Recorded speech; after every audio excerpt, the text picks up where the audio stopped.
네, 우리 경제 지금 괜찮은 것인지 걱정하는 분들이 많습니다.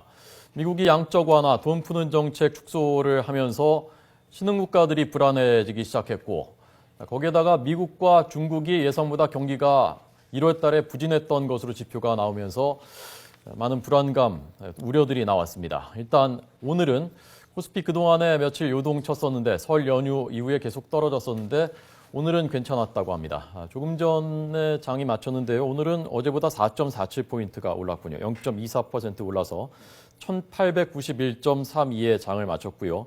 그러나 외국인들은 오늘 2,800억 원어치를 또 팔았고, 그리고 기관과 개인이 순매수를 했다고 합니다. 자, 우리 경제 집중적으로 좀 진단을 해보겠습니다. LG경제연구원 배민근 선임연구원 나와 있습니다. 어서 오십시오. 네, 안녕하십니까.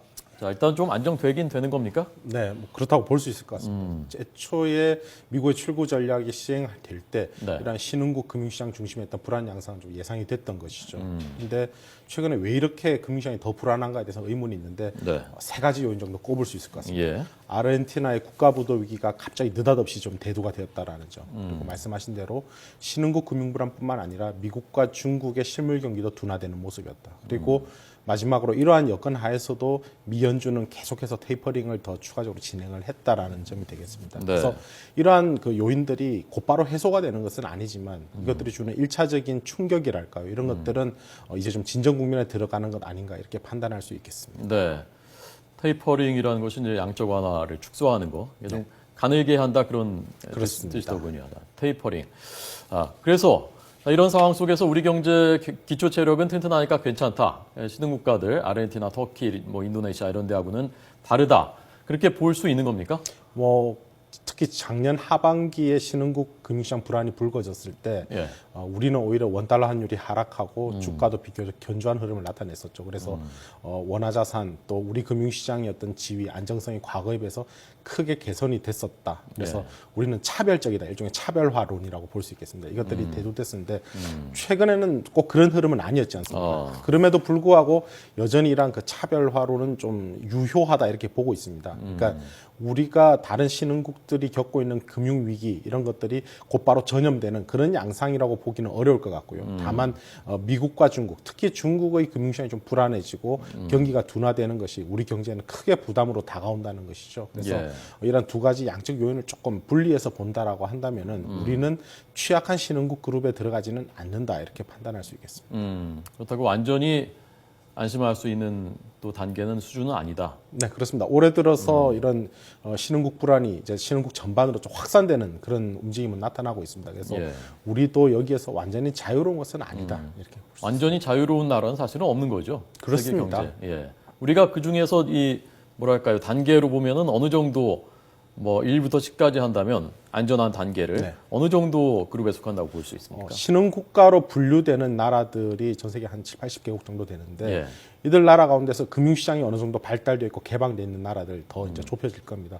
그러한 가운데서 우리나라 현재 우리 금융시장의 어떤 안정성이라든지 이런 것들을 평가해 본다면은 중국과 우리나라 더불어서 가장 높은 수준이 아닐까 이렇게 평가를 하고 있습니다. 물론 예.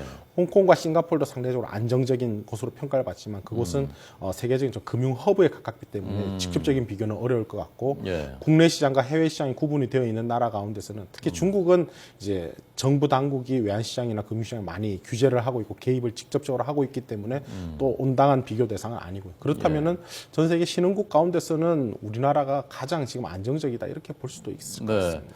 오늘도 코스피에서 외국인들은 팔고 나갔다고 하는데요. 자, 이게 돈이 이렇게 빠져나가고 들어오고 이런 것이 우리 경제에 어떤 영향을 미치게 되는 건가요? 기본적으로 어떤 나라에 투자를 한다라고 하는 것은 예.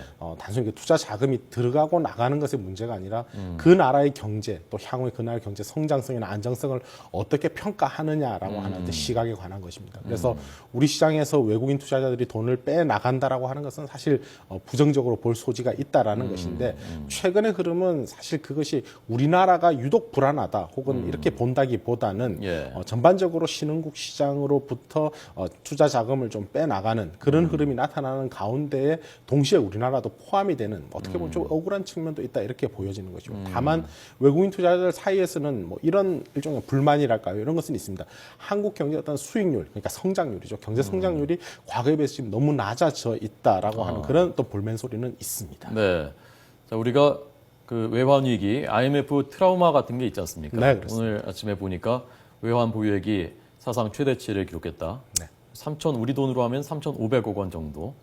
달러 3,500억 기준입니다. 예. 달러? 네, 그렇습니다. 아, 그 정도면 뭐 안전한 충분한 수치입니까? 뭐 사실 기준이라고 하는 것은 여러 가지가 가능할 텐데요. 일반적으로 많이 사용되는 것이 1년 내에 만기가 돌아오는 부채, 뭐 단기 외채라고 해도 되고 유동 외채라고 할 수도 있습니다. 예. 이것에 비해서 외환 보유액이 어느 정도 되느냐입니다. 이것이 우리가 지난 2008년 리만 사태가 발생할 당시로 되돌아가 본다면 당시에 이 단기 부채 혹은 유동 부채의 규모가 약 한 1,900억 달러 정도인데 우리 외환 보유액이 2천억 달러 정도 거의 비슷한 수준이었죠. 예. 그런데 최근까지 우리 정부 외환 당국이 이러한 그 단기 외채를 좀 많이 낮추도록 많이 정책적으로 유도를 했었습니다. 예. 그 결과 지금은 우리 단기 외채가 한 1,100억 달러 정도로 많이 줄었고요.